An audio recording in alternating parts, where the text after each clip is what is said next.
जलई नीलध्वजा हंसध्वजा यौवनेश्वर ध्वजा वो भारतरे ಸ್ವರ್ಗ ಮಂದುರ್ಗದಂತೆ ಬೋರ್ಕರ ಎತ್ತಿರುವ ಎಕ್ಕಳವಾಗಿ ಕಾಣುತ್ತಿರುವ ಈ ಪಟ್ಟಣವು ಧಾವರಾಜನ ಹಾಳದೇವಿರುವುದ ಓ ಕುಮಾರನೇ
ಎಲ್ಲರಿಗೂ ಕೊಟ್ಬಿಡ್ರಿ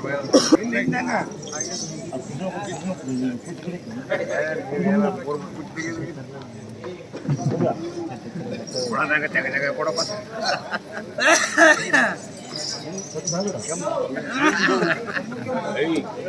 ನಮೋ ನಮೋ ತಂದೆ, ನಿಮ್ಮ ಪಾದವಿಂದಕ್ಕೆ ವಂದನೆ ಮಾಡಿ ಬೇಡಿಕೊಳ್ಳುವುದೇನೆಂದರೆ ಈ ಕಂದನ ಕುಂದುಗಳೆನಿಸಿದ ಚಂದದಿಂದ ಕಾಪಾಡು. ನಮ್ಮ ಮಂದಿರಕ್ಕೆ ಹೋಗೋಣ ಫಲ್ಗುಣ ಹಡನಿ ಪಯಣ. ನೀನು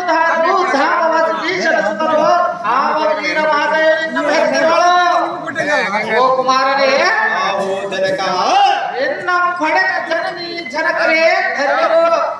ಓ ಬಾಲಕರೇ, ಅವು ತಂದೆ, ಈಗ ಏನು ಹರಿಯದವನ ಮುಂದೆ ಬಂದು ವಂದನೆ ಮಾಡಿ ಕುಂದುಗಳು ಕ್ಷಮಿಸಿದರೆ ಏನು ಮಾಡಿದ ಕಾರ್ಯ ಎಲ್ಲವೇನು ಚೆನ್ನಾಗಿ ವಿಸ್ತರಿಸ ರಾಜಕುಮಾರ. ನಿನ್ನ ಪಡೆದ ಜನಕರೇ ತೀರ. ಆಹೋ ತಂದೆ, ಪಕ್ಷಿ ವಾಹನನ ಕಟಾಕ್ಷದಿಂದ ನಿರೀಕ್ಷಿಸಿ ನೋಡು ಮುಂದೆ.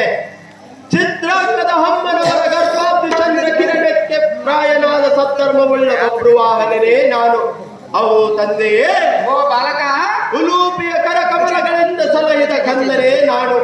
ಅವು ಜನಕ, ಓ ಕುಮಾರ, ನೀನು ಹಿಂದಕ್ಕೆ ತೀರ್ಥಯಾತ್ರೆಗೆ ಬಂದ ಕಾಲದಲ್ಲಿ ಉಲೂಪಿ ಚಿತ್ರಾಂಗದಯವರನ್ನು ವಿವಾಹವಾಗಿ ಅವರ ಉದರದಲ್ಲಿ ಜನಿಸಿದ ವೀರಾದಿವೀರ ಮಣಿಪುರದ ಧೀರ ಒಬ್ರು ವಾಹನನೇ ನಾನು. ಅವು ತಂದೆಯೇ, ಓ ಬಾಲಕ, ಇಂದು ನಿಮ್ಮ ಮುಂದೆ ತಮ್ಮತನು ವಂದಿಸುವನ ಧನಂಜಯ. ಇನ್ಯಾತಕ್ಕೆ ಎನ್ನ ಮೇಲೆ ಸಂಶಯ? ಜಗಮತಿ ಬಡ ಬಾಲಕರೇ, ಆಹೋ ಜನಕ, ನೀನು ನುಡಿದ ನುಡಿಗಳ